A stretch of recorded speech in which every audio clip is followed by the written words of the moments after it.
Darkness, my old friend, I've come to talk with you again. Because a vision softly C'est cet après-midi, on en a parlé dans les journaux avec le ministre Nicole Belloubet qui était là également sur invité des cadrés. On saura cet après-midi s'il sortira ou pas mercredi le film de François Ozon, Grâce à Dieu. Un film que vous avez pu voir et vous avez rencontré justement l'auteur-réalisateur, entre autres.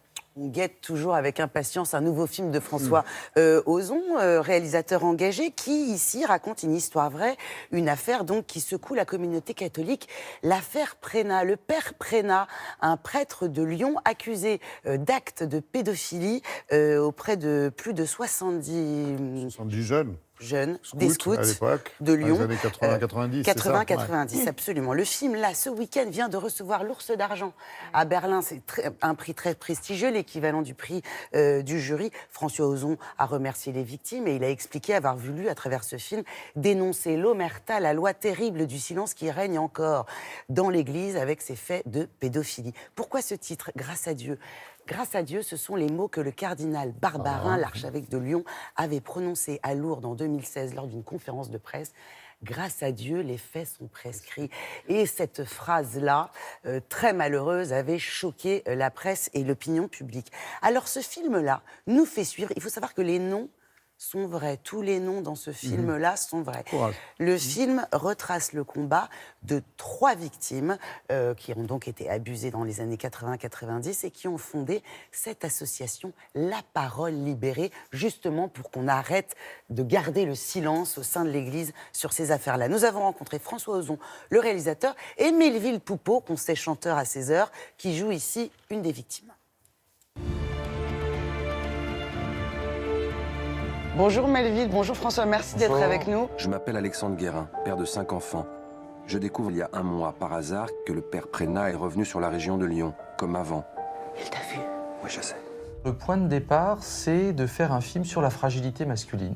Avec un très joli titre au début, c'était L'homme qui pleure. Absolument. Et donc, je cherchais un sujet par rapport à ce thème, parce que souvent, j'ai fait des films avec des personnages féminins très forts.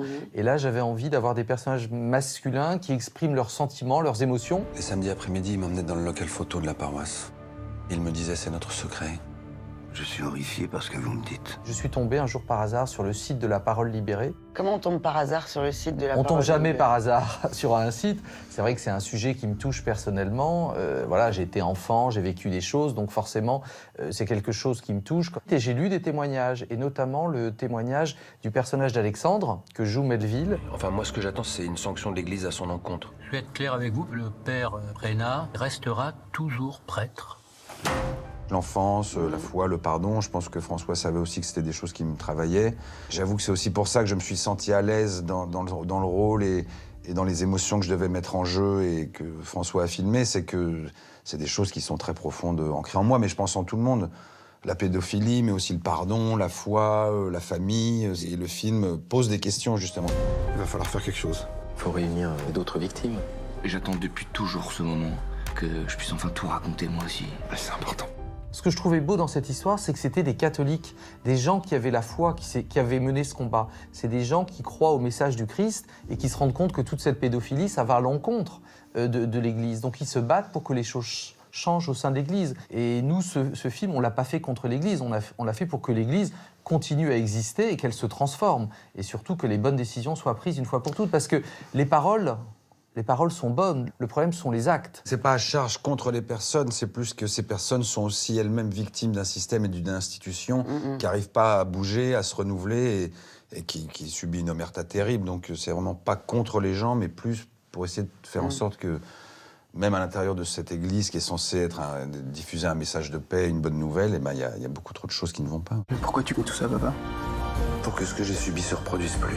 Vous l'avez montré, le film, à des prêtres Bien sûr, la Confédération des évêques de France ont vu le film. Monseigneur Blacard aussi, l'évêque d'Orléans, qui lui s'est très très bien comporté dans cette ville où il y a eu le même problème, avec un prêtre et un évêque qui ont gardé le silence sur une affaire.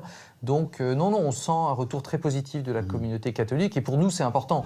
Si vous arrive quelque chose, vous savez maintenant qu'il ne faut pas avoir peur de parler. Merci Melville, merci François et bravo. Merci à vous.